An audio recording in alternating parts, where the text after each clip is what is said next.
The Washington Commanders. Matt? I mean, I loved what they did in the draft. I mean, like I'm looking at their depth chart right now, and like all over the board, they filled so many holes. Um, Jaden Daniels probably the biggest one. Um, but then you got Jazon Newton, who I actually thought was going to be a first round talent, and he fell to the second round right into their Yeah, that laps. was a steal. Mike Sanristil, he's going to be a dog on that defense too. Um, I like the direction they're going. I just don't know if it's quite enough, especially after losing both their defensive ends last year. Um, Sam Howell, not as big of a loss because they got Jaden Daniels. Marcus Mariota is a great like backup. So like if something were to happen to Daniels or if he just isn't progressing the way you want him to, then it's going to be perfect for him to kind of jump in and just take the reins. Alex Eckler, huge addition. I love what they're doing with that. Getting some weapons in the pass game for Jaden Daniels. Luke McCaffrey, he's not Christian McCaffrey, but he'll suffice. Zach Ertz, I don't exactly know what Zach Ertz is at this point. Maybe just he fell on hard times in Arizona. Maybe his second stint with the Eagles didn't go as planned, but I do hope that he's able to get back to form. And then you see they're addressing the offensive line. They're getting more veteran leadership on the defense. Yeah. Curtis Samuel, some of the key losses you forgot were midseason losses. Like Montez Sweat and I didn't count mid-season losses. I figured we had long enough to know about those at this point. that's fair, but I feel like Curtis Samuel, Chase Young, and Montez Sweat were the biggest losses from last year. But I like the direction they're going. I just don't quite think it's enough. I do like how you added Wild Hogs because everybody thought that they should have been something else other than Commanders. What I really want from such a them, better name. instead of spending billions of dollars renaming the team, maybe you just stick with the team name and get a respectable stadium first. I think that's the first direction you go because then you can always change the colors, change the name or whatever to fit what you want later on. But get a stadium. You're on the right path. You're probably going to come in after the Cowboys lose everybody and go to the depths of the NFC. So what is with that? Like we've seen so many teams like lately, release renderings and like a new stadium, like the Titans are going to a new one and stuff. Like this has been something that's been a problem for a very long time. We have made jokes on this podcast. I can't even remember how many years in a row now we've done these previews. Every single year we talk about the poop pipes bursting in the stadium, and somehow it's not fixed. A wall fell on Jalen Hurts last year. That even happened again. That happened like 2 years ago too, or 3 years ago, whatever it was. And it happened during COVID as well. Joe Burrow tore his ACL on that grass. Joe Theismann going all the way back got hurt there. Like someone showed a map and there's like 13 injuries on that field of like significant value.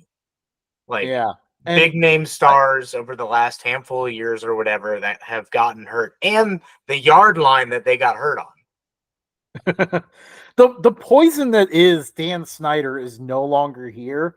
Why have we not gotten anywhere on a new stadium or just like something? Because I mean, when I think of a bad NFL stadium, this is number one on the list. Like this is the worst stadium. Oh, by far. By far.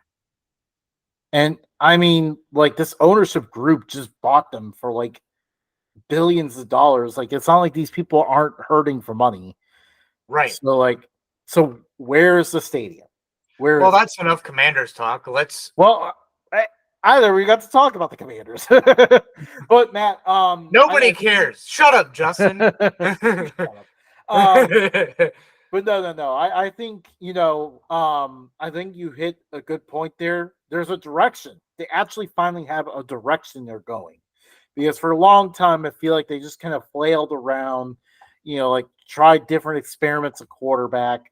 Didn't really have a plan to ever improve. Like they just, they found ways to be middle of the road. And like they didn't completely suck, but they just never were good enough to make the playoffs either. Except for like a few years here and there. Like, obviously I know one year they had Heineke play really well for them in the playoffs, but again, like just like different journeymen, they finally have themselves a franchise quarterback. I mean, this is the first time they've really drafted one since they drafted two of them in 1 year, Robert Griffin III and Kirk Cousins, and then Kirk Cousins actually ended up being the one that was their franchise quarterback. So I'm gonna just interrupt you for a second. I forgot to say this. I think Jaden Daniels is gonna be. There's an appearance by my cat, one of my cats. Podcat. Yeah. Jaden Daniels, I think, has the best chance, in my opinion, to be the best quarterback from this class. Yeah, he's got a lot of the tools. Obviously it's going to be interesting to see him adjust to the NFL a little bit. He had turnover issues early in college when he was at Arizona State with the Herman Marvin show. But obviously that got better at LSU when he was surrounded by better talent. And I mean, you want to make fun of Brian Kelly, better coaching. Look at Bo Nix. He struggled at Auburn. Yeah, and then he was awesome at Oregon. Yeah. So.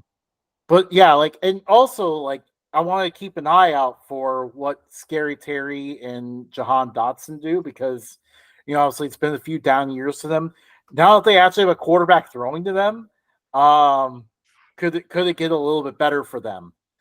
And also I really do like the offensive line additions. Like their offensive line got really bad really fast, and they did nothing about it for a while. But Coleman from the draft, we'll see what kind of impact he gets to make.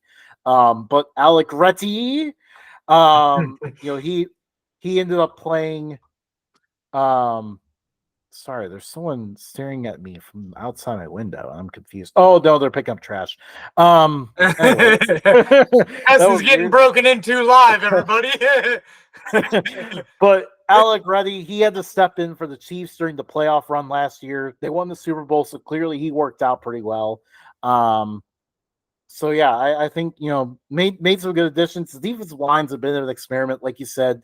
Young and Sweat are gone, and Dorrance Armstrong's a good addition.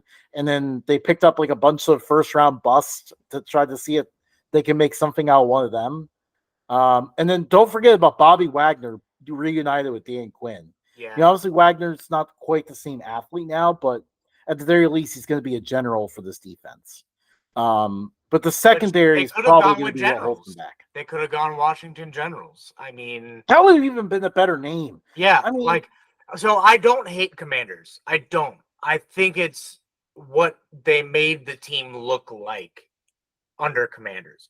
You could go red, white, and blue. You could go green and gold. You could go a bunch of different directions. But because they wanted to stick with the old, I don't know, everything the same except for the name. I'm going to disagree with you. I think the Commanders was a very generic name. They had so much better options. The Red Wolves, the Wild Hogs, it would have been so much more exciting than what they came up with this name. Yeah. That's enough Commanders talk. We can actually move on. That is enough Commanders talk. You missed the Commanders. Anything you got to say about them? Garbage, but they're not the Giants.